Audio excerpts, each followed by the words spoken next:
And look at these conditions on the commentary box here. It's absolutely pelting it down.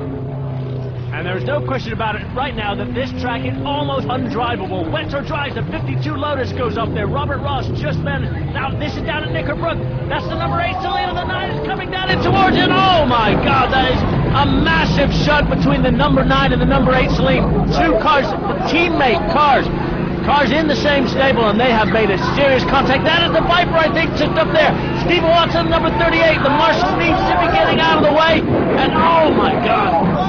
Wow. We just hope that he's managed to be okay. And we see the Ferrari spinning off there, and he has gotten up. The Lister just getting through on its wet tires. We see Mike Newton there. I think it was just running up from the number 9 car. The 55 TBR hits the Ferrari and the Selene and the Viper. Simon pulling in that car. Well, and this is Shane Lynch. Now he's going up just before the previous chicane, before we get to Hilltop, coming out of Fulston. Now we're back down here at Knickerbrook, and the TVR, the Marco, excuse me, going off. The number 19 car also going off where Shane Lynch did. We can see the 57 car there, Steve O'Rourke's, and this is a terrible situation. Look at that, Julian. That's Mike Newton just there to the right, looking at the damage. Now he actually owns both of those Selenes that are sat there in the middle of the track. So he is. Thankfully, he's okay, but boy, is he going to be feeling upset about the damage to those two very, very expensive racing cars. Now, the news we have from all the drivers are okay. Stephen Watson is out of that car. Mike Newton's out of the car. Simon Pullen is out of the car. The 79 Porsche going off with Julian. This is just unbelievable. Red flags are out. They're calling a halt to this, not a moment too soon. Well, we can see that he's just stranded there. You can see him just trying to move that car, number 8 car, out of the way at the last minute, but he can't. He stalls it.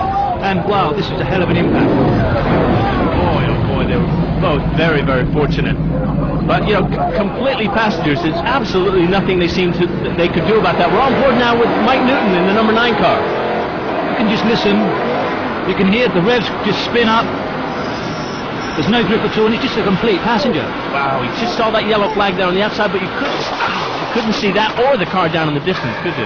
Well, I tell you, I've had that happen to me before. There's nothing you can do about it. Once you've lost control like that, the inertia just takes you wherever you're going. But here's the escape. I've never seen anything like this. This guy is very, very lucky. Yeah, he's oblivious that the car's coming up behind him. He's been told to get out of the way. Amazing how he just managed to flip over the back of that car. I can't believe it.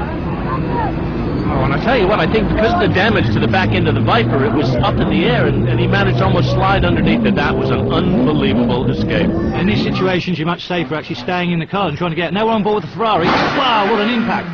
Oh, golly, that was huge. Here we see it again from outside. And that was on board with the Ferrari that was stationary when it got hit by the 55 TBR there, which was coming down from the hilltop. Like all the major damage here has been caused from the top end of that hill.